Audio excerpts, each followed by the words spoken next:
more of the pharmaceutical products earlier, but now we're going to talk about some non-pharmaceutical issues that show up. I always like to wait till after lunch, so we're talking about food poisoning, but we'll do a little bit of a review of the big important ones that are out there. So how bad of a problem is food poisoning? First of all, it's a pretty non-specific term because there's a lot of foodborne illnesses that occur, which is probably a better term for it, but people in the news and lay people tend to use for food poisoning. 48 million Americans are affected each year. There are over 600 clusters reported to the CDC, and these are probably well underreported. And only about 3,000 deaths, which isn't a huge number, but certainly is on the list. And we have one of the safer food supplies around, but there are things that happen all the time. So as far as infectious agents, we won't be talking too much about these. Just about water here for a second.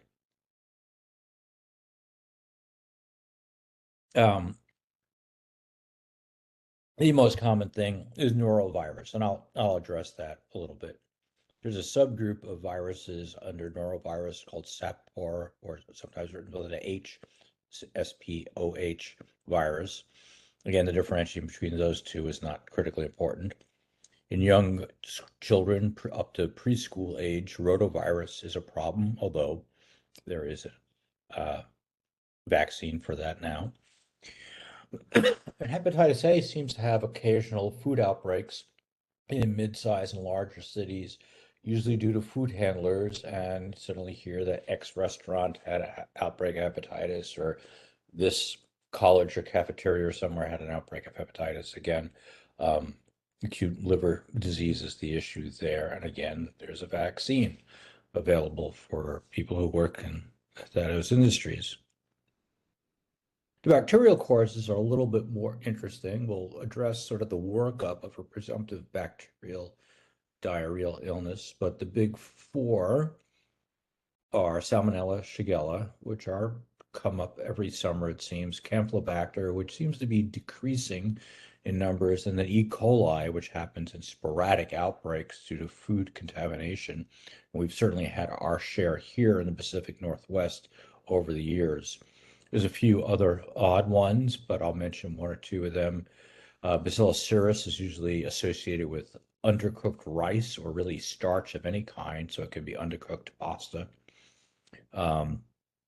Vibrio is usually with seafood.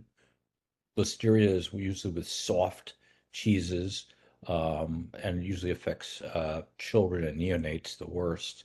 And botulism, of course, tends to occur with canning, and we've talked about that in the past, so I won't go back into detail about that. There's a whole bunch of parasites out there.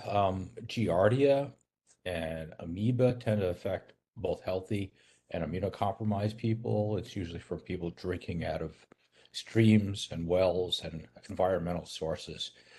The other ones tend to affect only immunocompromised people. And every once in a while, you get a water supply that's contaminated with cyclosporidium or cryptosporidium. And it's usually we have to put warnings out there that people are immunocompromised, including people who are on all those nibs and nabs and mabs that are out there to treat all sorts of diseases from psoriasis to ulcerative colitis, eye diseases and whatnot. Potentially should probably not be drinking that water because they're at increased risk for a parasite infection. And then the last big category, which we'll talk about a few of these in some detail, are shellfish poisoning. The ones that are common that we tend to get calls on are scombroid and ciguatera. And they always love to have questions that differentiate those two. So we'll talk about that. But we also have occasional, certainly in our jurisdiction, paralytic shellfish poisoning and rare amnestic shellfish poisoning. We'll talk about both of those as well. So case number one, typical scenario might be presented to you is someone came in, they ate dinner at a seafood restaurant, and they noticed they were just red all over. They may or may not be itching. They usually won't have signs of airway compromise because it's not like an asthmatic or anaphylactic reaction. They just get a diffuse erythroderma with or without some pruritus. This is usually due to scombroid poisoning, sometimes referred as histamine fish poisoning. Um, this is sometimes mistakenly diagnosed as an allergy to the fish, but it's really not. What happens is fish, especially ocean fish, tend to have histidine in its meaty sections that we eat. And if that fish gets marginally colonized with Proteus is the usual organism, although there's others, and it sits around for a day or two, not iced as appropriately as it should, the Proteus turns the histidine into histamine, and you eat a whole bunch of histamine and have this allergic-like reaction, but you don't get the usually airway problems with it. This is reasonably common, especially in the summer, especially locations that are maybe a day's drive or so from the coast, like here in Portland. This poster says there's a whole bunch of bacteria that are potentially responsible, but most of them are Proteus and Klebsiella. The other ones cause different types of bacterial illnesses. It's usually the dark meat of the fish, and the fish may appear to be a little bit honeycombed. It may taste peppery. People may say, that was a really good fish. It had a right peppery taste about it. So there's nothing about the taste that made it unusual. And it usually happens while they're still sitting at the meal, or just soon afterwards, within an hour or so. So that's sort of the classic scombroid poisoning. Ciguatera we don't see as much locally, although we get calls from Guam, certainly, that probably are Ciguatera. And we've had a few that have been quite serious, more so than the classic textbook description of them. This is due not to a colonization with bacteria, but a diflagellate of usually the Gambier discus group. You may want to remember it because there's a set of islands in the Pacific called the Gambier Islands that are not that far from Guam. So G, Guam, Gambier, maybe those G's will get you to Ciguatera. These are reef fishes. This is a deep ocean fishes like barracuda, amberjack, things like that. And this is a heat stable toxin, so if you cook it, it's still active and the fish doesn't smell bad, taste bad, look bad, or anything else. It just has to be colonized by swimming through the tide or the diflagellate that sort of it eats and accumulates and bioactivates it. This produces a variety of things, usually a mild GI prodrome over a few hours with nausea, vomiting, abdominal pain, diarrhea, and then followed by a variety of very unique CNS symptoms, including uniquely hot and cold reversal. So you'll pick up a hot coffee cup and it'll feel cold, or you'll step on a cold tile floor in the morning and it'll feel hot. And the second weird neurologic symptoms is that people feel like their teeth are loose to the point they're floating around their mouth. So when they eat, they feel like their teeth are moving and up and down in different directions. And we had a case locally where somebody ate roy fish, which is a Hawaiian fish in Salem. And I think Emma went down there with Courtney and found the fish in the market. But this guy had spontaneously talked about the teeth and the hot cold, sort of just described it perfectly. We've had other ones out in Guam where they've been more seriously ill, where they can progress to more deep neurologic symptoms such as coma. And some of those are treated with mannitol, but in general, mannitol probably doesn't work. As far as treating the weird paresthesias that they have, people have tried things that we've used for other peripheral neuropathies such as gabapentin or Lyrica, and other people have even tried a low-dose amitriptyline, which seems to work via its sodium channel blocking effects that may be helpful with these exposures. So these two are sort of a key thing to remember. These are the ones they like differentiating. Is it more neurologic? Is it more histaminic? One's treated with antihistamines, one's treated with supportive care, and maybe amitriptyline. So some other ones. Case two, a fisherman has leg pain after out being fishing one day. and he has a history of some alcohol use and misuse. He presents with those vital signs, which are tachycardia, soft, lowish blood pressure, increased respiratory rate. Um, he otherwise looks good except for his leg, which looks like he's got ulcerations and bumps and bruises all over it. He has a not so remarkable set of labs. He has some increased bands despite a low white count. He has a slightly low platelet count, or I'd say various significantly low platelet count, pre-renal BUN and creatinine, and a bicarb that's on the lowest side. He has a DVT study and an ultrasound that are both negative, but then after he comes back from X-ray and his foot looks like this, like he's been getting cut on his foot walking around barefoot in the ocean, he becomes profoundly sick, diaphoretic, tachycardic, altered, petechiae spreads up his leg and blooms. He gets treated like a sepsis patient. He gets triple antibiotics, intubated, platelets of fresh frozen plasma transfusion, various vasoactive drips, dopamine, norepinephrine. But then within 36 hours, he has a cardiovascular collapse with pulseless electrical activity, despite resuscitation going to asystole and dying 36 hours after presenting. So they may give you a picture like this, or partly or early parts of this. This is a classic description. You might, and it's associated with one type of food uniquely. So which food history might have you obtained that he had been eating while he was out fishing?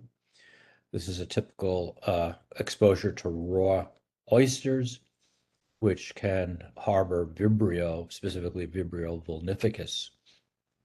Is a very severe, rapidly progressive septic-like picture due to Vibrio and the toxins involved in Vibrios. It's not, it used to be sort of said it had to be in dirty seawater, but that's not true. It can be normal seawater. It's just filter feeding that concentrate the Vibrio, and it's typical during the warm summer months in the Gulf Coast and around Florida. We probably don't see this unless someone imports oysters or had just returned from Florida where they ate oysters. But essentially, this is a gram-negative septicemia, needs to be treated like a gram-negative sepsis, but you need to include doxycycline in the triple antibiotic choices. Typically, they're fever, altered, hypotensive. They may have diarrhea or vomiting if they've eaten oysters. Those who get the skin version of it, which they can get percutaneously from cuts on their feet, may not have the GI symptoms. They may just have progressive cellulitis and ecchymosis after the cuts get infected. Older people always seem to be at risk. People with liver disease, not just alcohol liver disease, any kind of liver disease like NASH and steatosis are at high risk for fatalities. Case fatality rate is high in all comers, up to 50%, but if they're in shock by the time you figure out what's going on, it's upwards of 90% fatality. So you have to move quickly and move aggressively, treat them with fluid resuscitation, aggressive fluids, um, and a triple antibiotic. There were some cases around the hurricane time, not so much from people eating oysters, which are north, but people having these wounds on their leg. Here's a picture from a New England Journal article, case report of Southern Louisiana. Someone had NASH as their risk factor, non-alcoholic steatohepatitis, presented with leg swelling that progressed with ecchymosis and bulla and blebs, and got hypotensive to a blood pressure of 60 over 30, so pretty significantly ill. So the treatment is lots of fluids, 30 cc's per kilo or more as the initial resuscitation fluid. Doxycycline has to be part of the antibiotic, and usually ceftazidime is mentioned as well, along with an aminoglycoside like gentamicin.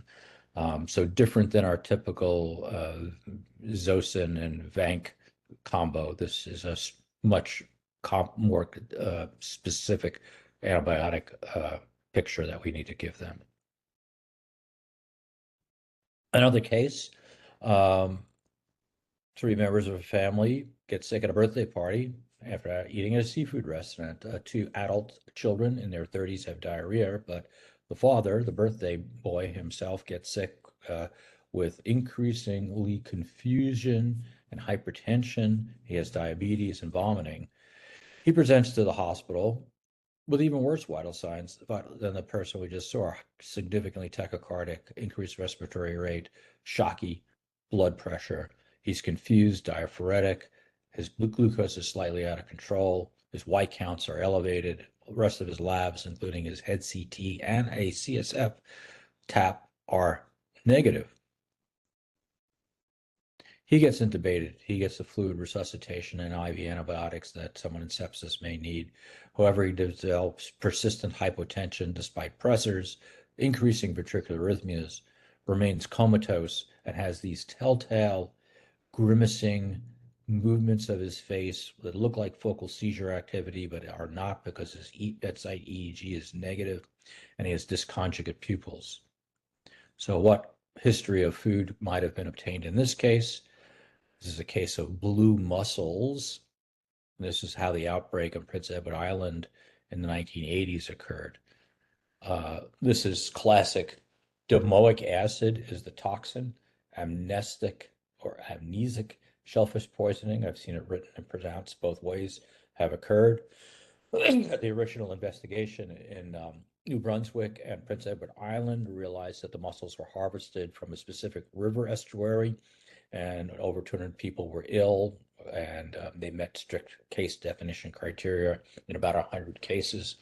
Most of them had nausea, vomiting, diarrhea, non-specific, within 12 hours of eating. Again, pretty typical of any foodborne illness. But the classic thing is they had confusion and altered memory status, including short-term memory loss, which is atypical for food poisoning. Most younger patients just had the GI syndrome. This is from the article, how many of them had the different things. Nausea, vomiting, diarrhea, pretty common. Headache and memory loss, although pretty common as well.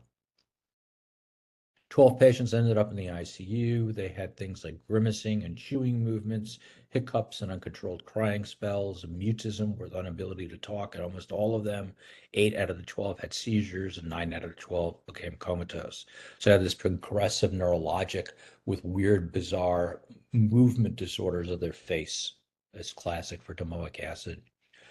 Autopsy on the 3 people who died, they had central lesions in their hippocampus and amygdala that had necrosis, which makes sense because the hippocampus is sort of the gateway to emotional outbreaks or outbursts that people may have. And eventually they did research and figured out what was going on, and they isolated this new product at that time with that first outbreak called domoic acid. They traced it to many restaurants and households and one distributor, but eventually it all came back to the same river estuary, the Cardigan River, where the domoic acid levels were really, really high. Now, this set the standard for how much domoic acid we can tolerate in our food. And actually, both on the East Coast and here in Oregon and Washington, they check the mussels and other shellfish all through the spring and summer for levels of domoic acid. And if it exceeds a certain regulatory threshold, they close the beach to harvesting clams and mussels. What is domoic acid? It's a neurotoxic amino acid. There are actually 10 different isomers of it.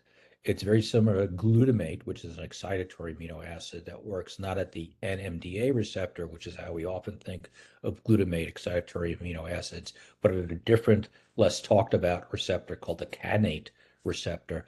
And this increases intercellular calcium in areas of the brain, such as the amygdala and hippocampus. And mussels are kind of classic on this coast, and other filtering bivalves. What you have to have is the right combination of a phytoplankton bloom, sort of a red tide, although it doesn't always have to be red. The original one was Nitzschia pungens. The one here we have in the Pacific is Pseudo-Nitzschia australis. And it's in razor clams. This is sort of the big one out here, but also in scallops, mackerel, anchovies. And so all these are affected. And sometimes it looks classic like a red tide, and sometimes it really doesn't change the color of the water. It's just the phytoplankton are out there, and these bivalves are concentrating it through their filter feeder. Here's what the razor clam, which is sort of the notorious ones we get here, they have a siphon that filters the water, and it bioaccumulates in the clam meat itself, and people eat it. When levels exceed 20 parts per million on routine testing, they're supposed to be closed to further fishing, usually for the rest of the season. This happens almost every season now, almost every summer, because the number of tides with global warming have increased. First ones started happening in the late 1990s. But domoic acid amnestic shellfish poisoning is one of a group of a dozen or so, half a dozen or so, what we call harmful algae blooms, which is the appropriate term now, rather than red tides or blue tides. The algae build up in the ocean due to a variety of factors. They overgrowth, and a variety of different fish and filter feeders eat them. And then, depending on what those fish are eaten by us at the top of the food chain, we can have neurotoxic shellfish poisoning, which is more of a Gulf Coast problem, paralytic shellfish poisoning, which I'll talk about next, which we see on our coast and a lot in Alaska, amnestic shellfish poisoning, which we do see on our coast from time to time, and then ciguatera, which we talked about with the neurologic, is more of an Indo-Pacific, maybe in Caribbean. So Puerto Rico and Hawaii tend to have those problems. Those are all due to harmful algae blooms. Remember, scombroid is not a harmful algae bloom, so they might put a question on a test saying, which of the following are not associated with harmful algae bloom? The answer is scombroid. So in Alaska, we've had various outbreaks of paralytic shellfish poisoning. They've affected razor clams and butter clams and mussels and all sorts of other shellfish, and they've been responsible for lots of incidents. The symptoms with paralytic shellfish poisoning overlap a tiny bit with the ciguatera, but they can be much more severe and much more progressive. Typically, they start with paresthesia, usually tingling in the mouth and lips are very common. Perioral tingling is common. Less common is the nausea, vomiting, diarrhea, sort of a generalized weakness and a difficulty walking and ataxia can occur, but a whole variety of other things like dysarthria, diplopia may occur as well. You should suspect it early. If they have any numbness around their lips after eating ocean fish, they should be sent in and monitored for 24 to 48 hours to see if it's progressive. There is no specific treatment other than supportive care. And if they become paralyzed, hence the name paralytic shellfish poisoning, they may need to be intubated, ventilated, and supported until the toxin wears off. These two algaes, again, I don't think they're going to test you on the names of these. These are protogoniolax species in our coast, and clams, mussels, and scallops are the ones that cause the most problems. So hopefully they'll maybe give you the type of food the person ate when they presented with unusual neurologic symptoms. And here's pictures of some of those things. It is a toxin, and sometimes they ask what the toxin is. It's named after the Alaskan butter clam, which is Saxodomus giganteus. That's the saxiotoxin. It is a sodium channel blocker, very similar to tetrodotoxin or pufferfish poisoning, although the paralysis from saxitoxin is very slow in onset and often incomplete. Whereas pufferfish poisoning, if you have an improperly prepared fugu dish, it can be quite quickly within literally just after the meal, you can go into complete paralysis. With both of these, symptoms start pretty soon after eating. They're pretty rapidly absorbed. You get numbness with saxitoxin in the face and lips and arms, and this floating sensation and mild headache. Sometimes there's GI symptoms, sometimes there is not. So, neurologic seafood poisoning, sometimes they want you to differentiate the saxitoxin from brevetoxin, which is the neurologic seafood poisoning. Their only main thing that differentiates them, because the symptoms do tend to overlap, is the paralytic shellfish poisoning blocks sodium channels, and the neurologic seafood poisoning increases sodium channel permeability. They both have variety of paresthesias and ataxia. You could potentially get paralyzed with paralytic shellfish poisoning, although it's not likely to happen, and we should think of something else being the problem if you're thinking neurologic shellfish poisoning. So here's some other questions. Bird disease, pelicans and cormorants still eat domoic toxin from eating fish and go crazy. Which film director witnessed this firsthand while vacationing at his summer home near Monterey Bay? This happened years before anyone knew it was domoic acid toxin, but this has occurred many times in Monterey Bay. Yes, it was indeed Alfred Hitchcock. There are recurrent outbreaks of domoic acid poisoning affecting the birds, hence the movie that he produced years ago.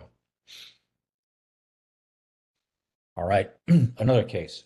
Over the course of several days, let's say working in the poison center or ER shifts for people working in the ER, you have a lot of people who have nausea, vomiting, diarrhea, classic presentation. They may have eaten in a fast food place or a restaurant or a salad bar or some wedding. So what do you do and how do you work it up? And what do you say it's an outbreak and someone needs to be called? Well, there's historical factors, and this, I'll show you some of the associations. It's like which came first, abdominal pain or vomiting?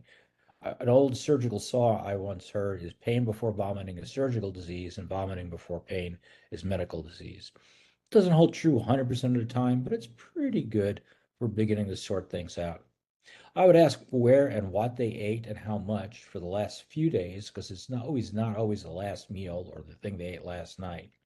I ask about the diarrhea, water, or bloody. Bloody is certainly more worrisome. Were they using antibiotics or self-treating themselves? Were they traveling, camping out of the country? Was well water being used, and is there a problem? And also, is anybody else sick?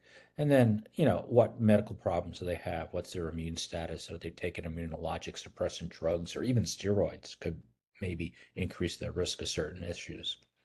So these are the buzzwords that show up more on tests than in real life, although some of these are reasonable. I never ever asked anybody if they had tenesmus. Tenesmus means rectal spasm.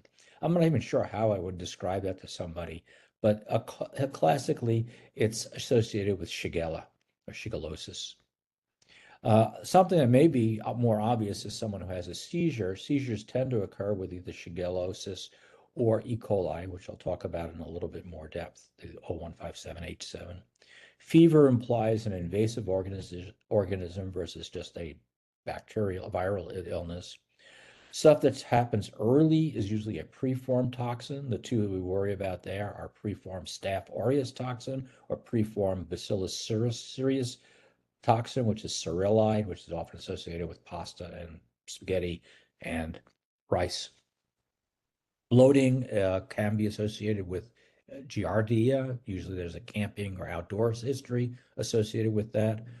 Profound watery diarrhea is associated with cholera, but also can be happen with enterohepatic E. coli as well. And then rice water stools could be arsenic. We'll talk about arsenic a little bit later, but Vibrio is another one that gives you rice water stools as well.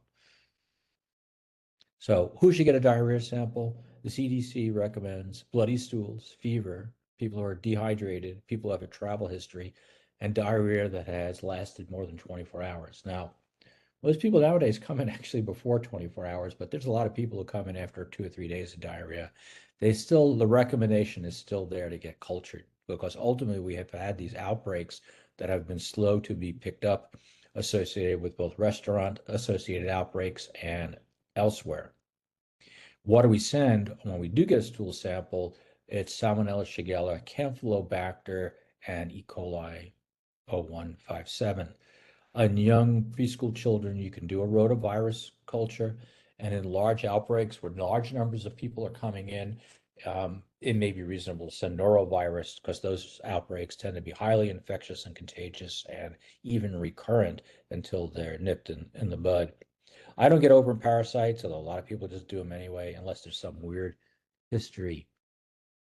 Wants to see the buzzword slide again. See if we can go back to that. Is the buzzword side. I think the biggest one, seizures, Shigella, SNS. Sudden onset, staph, SNS again, unfortunately, and bacillus. Bloating, giardia, and rice water stool, Shigella and Vibrio.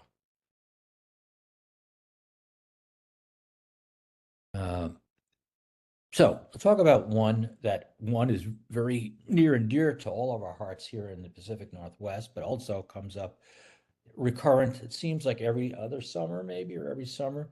The original Jack in the Box outbreak was right here in Portland area in the 1990s. 100 people were ill and 4 people died. There was a recurrent one from E. coli from baby spinach.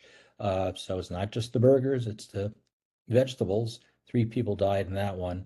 Subsequently, as we became more aware of picking these things up earlier, less people were ill and nobody died in the Taco Bell and Chipotle outbreaks in the 2000s. But these are all due to E. coli. 0157-H7. That's the way of naming it. These are gram-negative rods. They produce something called a Shiga-like toxin. So it's sort of like shigellosis, but it's a toxin that crosses the intestinal epithelial membrane and produces systemic toxicity. Specifically, what it does that made it scary and caused all the deaths in the early outbreaks was something called hemolytic uremic syndrome, as it attacked the renal glomerular basement membrane. And people died, especially young children died from acute renal failure that was unrecognized. They were just given rehydration medicines or antiemetics and sent home. By the time they came back in, they were profoundly ill and hyperkalemic and needed dialysis. So the incubation period sometimes is slow, and the diarrhea may not turn up profoundly until at day 2 or later. Sometimes they just have cramps and feel poorly. And a few cases don't even get bloody diarrhea, which is always described as classic. But it's usually vomiting, cramps, low-grade fever. They don't look too sick. They look like every other child that has a viral illness until the progression occurs. They get profoundly dehydrated, renal impairment. They get altered mental status. This is the one that can cause seizures, remember? So possible seizures. And then the classic triad of hemolytic uremic syndrome is something in the blood and something in the kidneys. So the thing in the blood is they get hemolytic anemia, and something in the kidneys is they get renal failure. They can also get thrombocytopenia as part of the triad, low platelet counts. It's very common in children under 6. In the first outbreak, there was a large number of deaths per year. Now it's greatly down. It was the most common cause of pediatric renal failure for several years until we recognized it.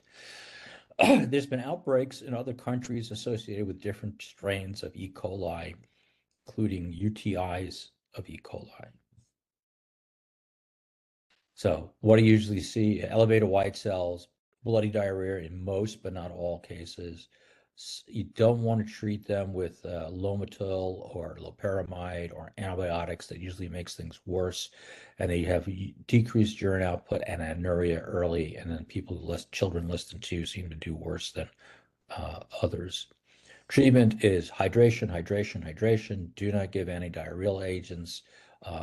Give them isotonic volume expansion like lactated ringers or saline. And the ones who have progressive renal failure actually may need dialysis. Antibiotics, despite it being a bacterial mediated disease, is actually a toxemia disease from the toxin in the E. coli. So they should not get antibiotics. And these should be 100% reported. Now, when you send stool cultures, the lab, thankfully, will report all positive stool cultures to both the health department and the food net, which will post these. And I'm on a listserv called ProMed, which you can sign up for if you want yourself. It's free. And I get like alerts from all over the globe of outbreaks of every type of thing. And every once in a while, if it's something local, I'll post it that there's been botulism or Shigella or something reported in the Pacific Northwest or Alaska.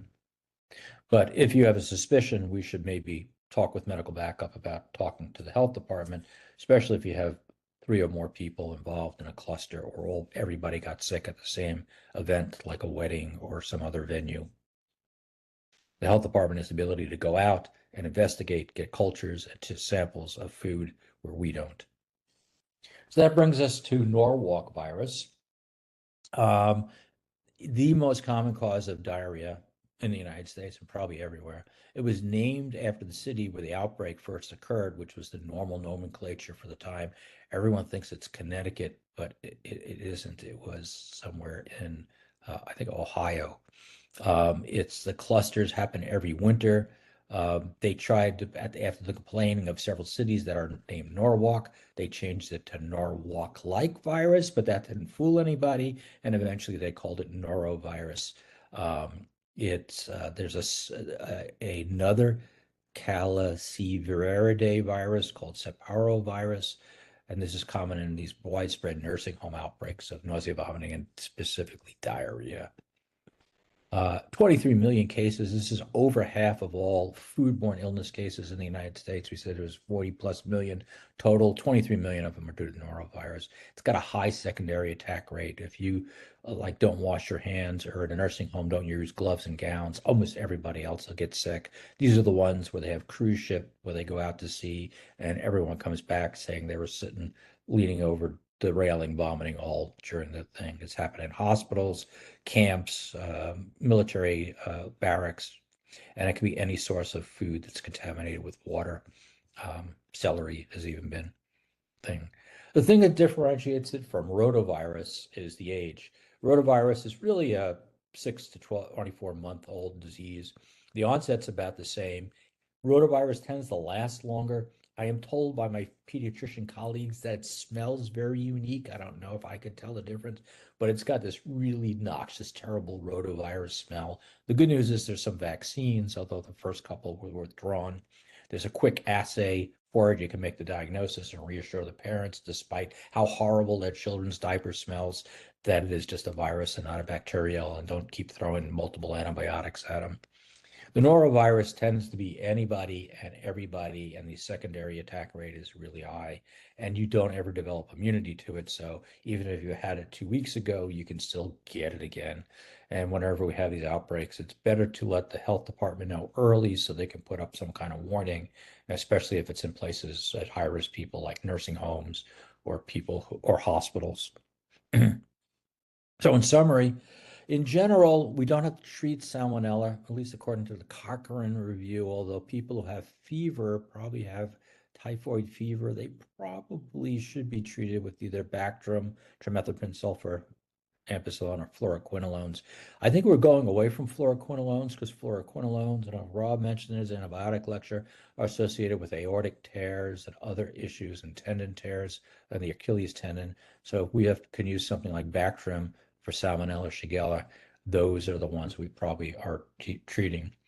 Many Campylobacter cases get better on their own. Usually by the time the culture is positive, their illness is getting better. You don't necessarily have to reflexively treat just because the culture came back positive. Vibrio is triple antibiotics. Giardia and Entamoeba, we didn't talk about it in depth, but they need Flagyl or probably a little bit better Tinzazole, which is a little bit easier drug to take. And then for traveler's diarrhea, which is enterohepatic E. coli, rifaximin is the emerging therapy rather than bringing quarts of Pepto-Bismol with you when you travel abroad. Tindazole, Tindamax is FDA approved. It's easy to take for Giardia or Trichomonas. It's 2 grams once. It's good in kids. If you actually have amoebiasis with amoeba, you probably have to take it for 5 days. It is less likely to cause disulfiram reaction than its close cousin, Flagyl, which is metronidazole. This is tinidazole. And rifaximin is a non-absorbable rifampin-like medication that's good for non-invasive diarrheal illness from E. coli. It's also 3 days, easy to take for traveler prophylaxis. So, last trivia question, food poisoning. Why were pet turtles banned in the United States? And why and where? Who tried to get them back again? So they're associated with salmonella, as are lizards and other pets, are amphibians. They were banned at the size of 4 inches because that's the smaller than that. That's the size that little kids put in their mouth when they get these pet turtles at the county fair, and then they get salmonella afterwards. After Hurricane Katrina, the source of all the turtles in America, which was Louisiana, tried to say we need an economic return and please lift the ban, but the FDA turned them down and said no, they still have salmonella, despite perhaps an economic advantage to the state of Louisiana. The ban exists. You can't buy a pet turtle less than 4 inches across in the United States, at least legally. So I'll stop there and see what questions have popped up, and we'll change the slide deck as we go along. So people correctly identified Hitchcock.